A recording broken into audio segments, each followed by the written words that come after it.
Tolkien, as a linguist, as a man who spoke or at least understood the basics of countless languages, was not only keenly interested in the translations of his work, but also very aware of the importance of a good translation, a translation that captured the spirit and the feeling of his work, as well as an overall accurate text that actually conveyed to the reader what Tolkien truly meant to be conveyed. This was a massive deal for Tolkien, and understandingly so. But not only was it a massive deal for Tolkien, which made him innately interested in the subject, but his knowledge of linguistics also gave him the tools to actually act on that interest. He could read the translations, write his detailed criticisms, and actually send them to the translators, or protest to his publishers. There is no better example of this happening than already from the first ever translation of any of Tolkien's works into a foreign language, the 1947 Swedish translation and illustrations of The Hobbit by Tore Zetterholm. This is vital to understand as it provides important context for Tolkien's mindset regarding the later Swedish translation of The Lord of the Rings and the massive controversy, backlash, and black magic accusations that it entailed. Now, the Swedish translation is particularly important for three reasons. The first, as I mentioned, is that it was the first ever non-English edition of any of Tolkien's works, which definitely put it on the professor's radar.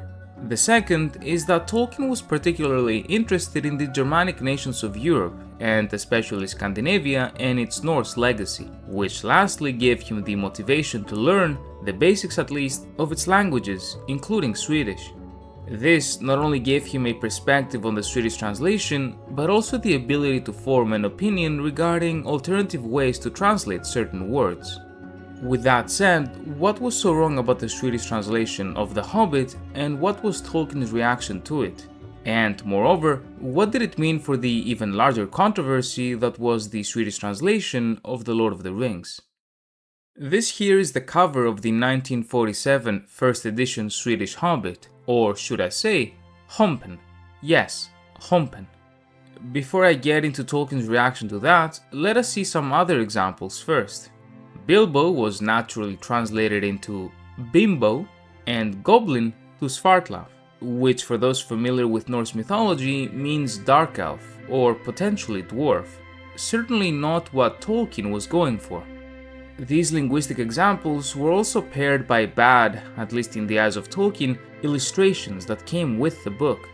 The most notable example is of course the depiction of Gollum as this large, shadowy figure showcased here, which took to the extreme this very short description provided by Tolkien. He was Gollum, as dark as darkness, except for two big, round, pale eyes. Tolkien commented on that illustration specifically, already within a year of its publication, clarifying to a young fan that Gollum was, in fact, smaller and not as depicted. Nonetheless, Hompen would go on to leave a very bitter taste in the professor's mouth, especially due to his exclusion in the translation process, as he declared to be very willing to help translate his works. You see, Tolkien was not delusional. He completely understood how difficult it was to translate his works, with so many archaic words, the way of writing itself, and not to mention Tolkien's made-up languages and names too. In letter 188 to his publishers, which was in reference to the also controversial Dutch translation, Tolkien would comment that, "I wish to avoid a repetition of my experience with the Swedish translation of The Hobbit. I discovered that this had taken unwarranted liberties with the text and other details, without consultation or approval. It was also unfavorably criticized in general by a Swedish expert familiar with the original to whom I submitted it. I regard the text in all its details of The Lord of the Rings far more jealously. No alterations, major or minor, rearrangements or abridgments of this text will be approved by me, unless they proceed from myself or from direct consultation. I earnestly hope that this concern of mine will be taken account of." It was not, and in letter 190 he stated, "May I say now at once that I will not tolerate any similar tinkering with the personal nomenclature, nor with the name/word Hobbit. I will not have any more Hompen, in which I was not consulted, nor any Hobble or whatnot." Despite this translation of The Hobbit missing the mark on a number of things, and especially things that could have easily been better, Hompen was nothing in comparison to the travesty that was the Swedish translation of The Lord of the Rings. Its foreword, the bitter allegations of the translator against Tolkien involving black magic and the Nazis, as well as changes to the actual plot caused by the mistranslations. When Åke Ohlmarks was chosen to write the Swedish translation for The Lord of the Rings, it was a decision that made a lot of sense. A linguist like Tolkien, he was well known within Sweden for his translation of numerous works, ranging from the old sagas, Shakespeare and Dante, all the way to the Quran. Ohlmarks had range and was experienced in translating works spiritual in nature, a perfect fit for the seriousness of The Lord of the Rings. When he first encountered the works of Tolkien, he actually found them quite boring, and actually almost quit reading The Fellowship of the Ring. As he was hired to translate it, however, he continued reading and eventually fell in love. So much so that he also participated in the activities of the Tolkien Society in Sweden. The problem is that Ohlmarks, according to himself, went into the project not with faithful translation in mind, but rather with an interpretation in Swedish. He rewrote the entire book rather than truly translating it. Now, either way, this is very bad, although he could have used this as an excuse for the even worse for his career alternative, which was that he simply did a bad job at translating The Lord of the Rings. Regardless, when the translations of the work were published from 1959 to 1969, they were criticized heavily, and the most heavily by Tolkien himself. In letter 204, Tolkien said to his publisher, "It seems to me fairly evident that Dr. O has stumbled along dealing with things as he came to them, without much care for the future or coordination, and that he has not read the appendices at all, in which he would have found many answers." Ohlmarks was known for rejecting any criticism headed his way for his handling of the translation, and so when Tolkien himself criticized his work, Ohlmarks replied. Earlier in 204, Tolkien commented, "The impression remains, nonetheless, that Dr. Ohlmarks is a conceited person, less competent than charming Max Schuckart, though he thinks much better of himself. In the course of his letter, he lectures me on the character of the Swedish language and its antipathy to boring foreign words, a matter which seems beside the point, a procedure made all the more ridiculous by the language of his letter, more than a third of which consists of loan words from German, French and Latin, thriller genre being a good specimen of good old pure Swedish." In letter 228, Tolkien notes mistakes made by Ohlmarks in describing the appearance of the hobbits and concludes that Ohlmarks is a very vain man, as I discovered in our correspondence, preferring his own fancy to facts, and very ready to pretend to knowledge which he does not possess.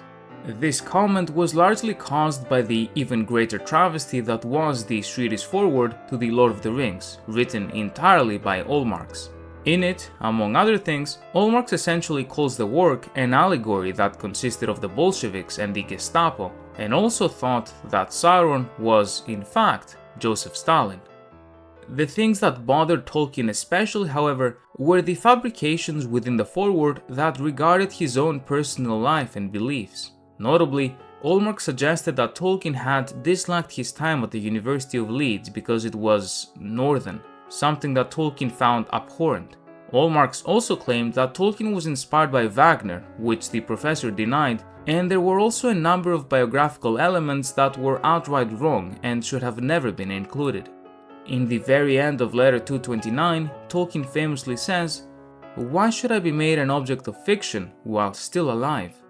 To give you a true understanding of Ohlmarks' translation, I will show you on the top the English version of the book.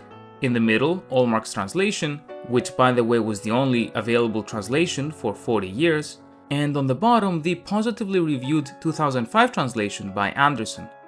Indeed, few hobbits had ever seen or sailed upon the sea, and fewer still had ever returned to report it, Tolkien said. Ohlmarks translated, "It was the case that a sailor's life did not fit in at all with the general disposition of the hobbits. Extremely few had seen the sea, even fewer had sailed it, and of those who really had sailed, only a vanishingly few had returned and been able to tell what they had experienced." And Anderson's version is, Indeed, there were few hobbits who had seen the sea or traveled on it, and even fewer had returned and told about it. Beyond this, in the Swedish translation of the book, it is in fact Merry that kills the Witch King and not Eowyn, which serves as one of the many examples in which Ohlmarks affected not only the reading experience but also the plot itself. In the original text, Tolkien wrote, "Then tottering, struggling up with her last strength, she drove her sword between crown and mantle as the great shoulders bowed before her." What Ohlmark translated is this: staggering, he straightened up, and summoning his last strength, he drove with an incredible chop his sword right between the crown and the mantle, as the broad shoulders bowed down before her. Although this should be enough, Anderson, after mentioning Ohlmark's mangled translations, such as Rivendell into Waterdale, analyzes another trail of Ohlmark's translation: inconsistency. In his eagerness to come up with ingenious Swedish versions of the names, Ohlmarks more often than not forgot what version he had used earlier in the book. The record holder, in terms of the greatest number of alternatives in the smallest space, is Isengard, which in the first volume is rendered as Isengard, Isendord, and Isendal, within the space of 4 pages. Indeed, the first 2 of them occur within the same paragraph. And by the way, in the second volume, a 4th term, Isengard, is introduced, which is then used in the rest of the text in an uncharacteristic display of consistency.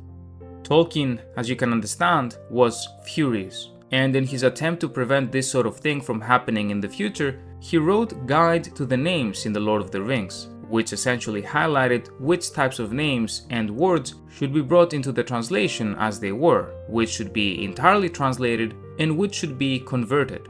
Ohlmarks was seemingly upset at Tolkien, and quite frankly the world's reaction to his book, as he had genuinely been a fan of the source material. In 1972, he published, admittedly with good intentions, an infamously inaccurate biography on Tolkien, and following the professor's death in 1973, he met with Christopher Tolkien in 1974 during his visit to England.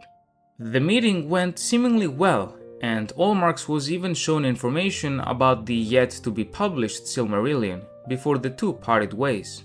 Excited at the prospect of the Silmarillion, he immediately started working on its Swedish version, unauthorized, and sent a preview of it to Christopher. As you can understand from everything mentioned so far, Christopher told him to stop, and following the publication of the Silmarillion in 1977, Christopher's only order for its Swedish translation was for Ohlmark not to be involved. While Christopher had been very polite during their meetings, he had obviously not forgotten his father's opinion of Ohlmarks. Because of Christopher's order, Ohlmarks grew incredibly bitter, and in the following years relentlessly attacked both The Lord of the Rings and the Silmarillion, calling the latter especially boring. The peak of his love turned hate would come with the release of a book by Ohlmark in 1982, titled Tolkien and Black Magic, which was a result of his house burning down, thinking it was done by Tolkien fans. In this book, he accused Tolkien of, among other things, being a Nazi sympathizer affiliated with black magic, and that Tolkien societies were cults likened to the KKK and affiliated with degeneracy, drugs, kidnappings, and murders, and that they were part of an international criminal cabal that inspired to world domination. Suddenly, he started calling his previously beloved Lord of the Rings trash, Tolkien a half-wit, and also claimed that the only good parts of the book were actually written by C.S. Lewis. Ohlmarks himself died in 1984, having continued his insults and campaign against Tolkien, his work, and his family until the very end. His translation, nevertheless, would remain the only Swedish translation of the work for almost half a century, until it was finally replaced in 2005. A massive thank you to my channel members, and thank you very much for watching.